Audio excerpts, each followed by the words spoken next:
Alhamdulillah hari ini hari pertama siswa baru kelas 1 SD Pres Telobaru 2 tahun pelajaran 2022-2023. Hari ini kita adakan acara penjemputan. Penjemputan hari ini ditampilkan berupa tari-tarian, yaitu tari padupa, tari gandrambulo, dan tari empat etnis. Itu kita tampilkan di hadapan anak-anak supaya anak-anak yang baru masuk ini merasa senang, gembira melihat kakak-kakak yang sedang menari, dan insya Allah dia pun juga nanti akan kelak dilatih dengan kegiatan ekstrakurikuler berupa tarian-tarian tradisional.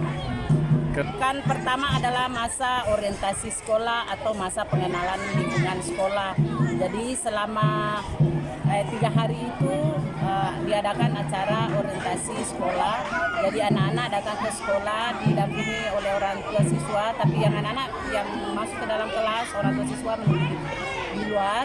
Di dalam kelas dijelaskan kepada guru-gurunya tentang keadaan lingkungan sekolah, mengenai kelasnya, mengenai gurunya, ruang UKS, ruang perpustakaan dan WC. Karena itu penting anak-anak tahu. Cuma untuk sementara dalam masa-masa ini untuk sementara kami belum adakan camping, jadi anak-anak dianjurkan untuk membawa bekal sendiri dari rumah. Oke, terima kasih.